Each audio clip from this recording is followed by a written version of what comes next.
बिस्मिल्लाहिर्रहमानिर्रहीम, अस्सलाम वालेकुम एवरीवन। आज हम second year chapter number 7 start करेंगे, which is about fundamental principles of organic chemistry. Second year की जो ऑर्गेनिक केमिस्ट्री है, ये उसका फर्स्ट चैप्टर है। इस चैप्टर में ऑर्गेनिक केमिस्ट्री के बारे में ब्रीफली एक्सप्लेन किया गया है। सबसे पहले हिस्ट्री है कि ऑर्गेनिक केमिस्ट्री की हिस्ट्री क्या है। अराउंड 200 ईयर्स अगो इनऑर्गेनिक और ऑर्गेनिक कंपाउंड को क्लासिफाई किया जाता था on the basis of their origin and their properties और उनके ओरिजिन्स की बेस पर ऑर्गेनिक और इनऑर्गेनिक कंपाउंड को डिफ़ाइन किया जाता था।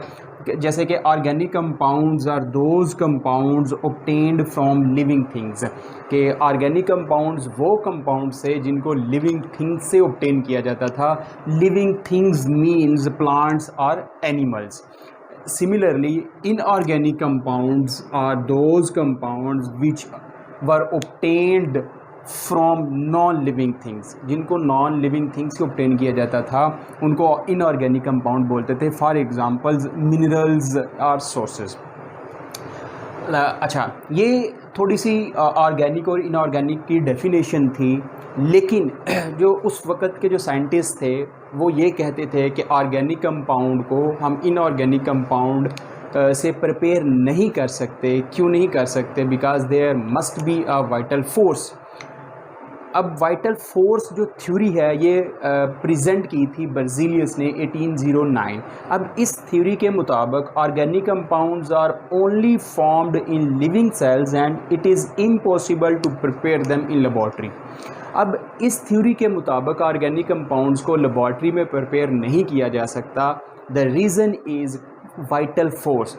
वो सिर्फ़ और सिर्फ कहा जाता था कि वाइटल फोर्स सिर्फ लिविंग थिंग्स में एग्जिस्ट करती है, जिसकी वजह से हम ऑर्गेनिक कंपाउंड को लेबॉर्ट्री में प्रिपेयर नहीं कर सकते थे।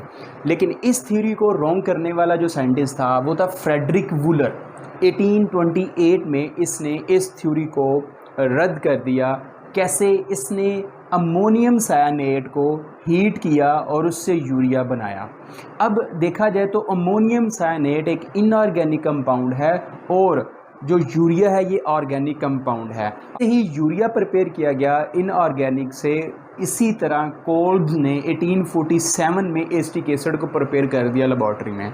फिर इसके बाद बेशुमार साइंटिस्ट आए, बेशुमार केमिस्ट आए, जिन्होंने बेशुमार इन्वेंशंस की और ऑर्गेनिक कंपाउंड्स को लेबॉर्ट्री में प्रिपेयर करना शुरू कर दिया। जब ऑर्गेनिक कंपाउंड लेबॉर्ट्री में प्रिपेयर होना शुरू हो गए तो ऑर्गेनिक कंपाउंड को रीडिफाइन किया गया, मॉडर्न डेफिनेशन दी गई। अब इस मॉडर्न डेफिनेशंस के मुताबिक the compounds which contain carbon as an essential element along with hydrogen, oxygen, nitrogen, sulfur, phosphorus and halogens etc.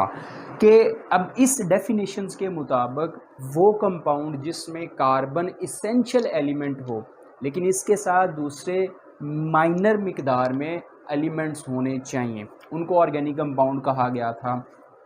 अब जब ऑर्गेनिक कंपाउंड को डिफ़ाइन किया गया, रीडिफ़ाइन किया गया, उसी तरह ऑर्गेनिक केमिस्ट्री को भी रीडिफ़ाइन किया गया था। अब इस न्यू डेफिनेशन के मुताबिक the branch of chemistry which deals with the study of compounds of carbon and hydrogens, carbon और हाइड्रोजन्स के कंपाउंड्स को डील करने वाली जो केमिस्ट्री की ब्रांच है वो ऑर्गेनिक केमिस्ट्री है। And their derivatives, carbon, hydrogen और उनके डेरिवेटिव को डिस्कस करने वाली जो केमिस्ट्री की ब्रांच है वो ऑर्गेनिक केमिस्ट्री है। अब डेरिवेटिव्स का मतलब ये है, फॉर एग्जांपल मेरे पास ये एक कंपाउंड है CH4। अब ये एक ऑर्गेनिक कंपाउंड है क्योंकि इसमें कार्बन और हाइड्रोजन है।